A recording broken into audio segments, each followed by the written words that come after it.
Hello, કેમ છો બધા? તો આજે હું રેડીમેડ સંભાર બનાવું છું ગીટ્સનો. બસ આજે થોડું લેટ થઈ ગયું તો બહુ દિવસે, અને હું અમુક વાર લાવીને બનાવું છું, અને ખાટા ઢોકળા મૂક્યા છે તો એ બી બને છે.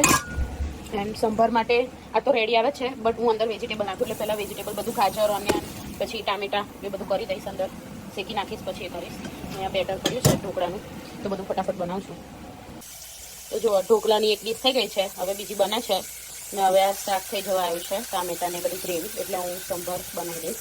અને તમને લોકોને એવું લાગતું હશે કે સંભાર ને ઢોકળા કેમ બનાવે, તો મને સંભાર એમને બી ભાવે છે, અને ઢોકળા બી ઇડલી જેવા જ કહેવાય ને, તો ચાલે. અને મને ભાવે છે એટલે હું બનાવું છું ઢોકળા, અને ધાણાની ચટણી પણ બનાવીશ.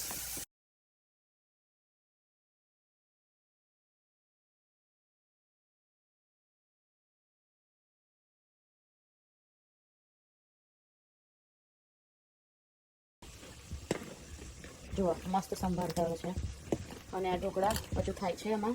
અને આ થઈ ગઈ છે એક પ્લેટ. અને ગ્રીન ચટણી બતાવું તમને. તો જુઓ, ગ્રીન ચટણી તમને બતાવો, જાડી જ રાખી તમે, થોડી પતલી નહીં કરી.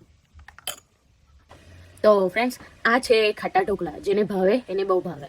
એમાં ઉપર નાખવાનું લાલ મરચું, અને પછી ખાવાના. જેને ભાવે એને બહુ ભાવે. તો પ્લેટ રેડી થઈ ગઈ છે. આવું વિયર્ડ કોમ્બિનેશન તમે ખબર નહીં જોયું હોય કે ના જોયું હોય, પણ મને તો ભાવે છે, એટલે અમે તો બનાવ્યું. એટલે મેં બનાવ્યું, અમે ખાઈશું હવે. તો એમ બી તમે ઇડલી બનાવો, બરાબર? તો ઇડલી શું હોય? આવી જ હોય ને, ખાલી શેપ અલગ હોય, લોટ બી સેમ આવે. તો ચટણી અને ખાટા ઢોકળા વ્હાઈટ, અને સંભાર. તો ચાલો, જેને ખાવું હોય.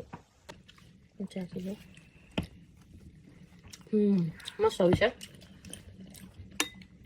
જો તમને વિડીયો ગમ્યો હોય તો લાઇક, શેર, અને જે ચેનલને જે લોકોએ સબસ્ક્રાઈબ ના કરે એ લોકો સબસ્ક્રાઈબ કરજો. હું હવે નેક્સ્ટ યુટ્યુબ શોર્ટ સાથે મળીશ. ફરી પાછા આપણે મળીશું. હવે હું એન્જોય કરીશ ઢોકળા, સંભાર ને ચટણી. તો આપણે નેક્સ્ટ વિડીયોમાં મળીશું. બાય.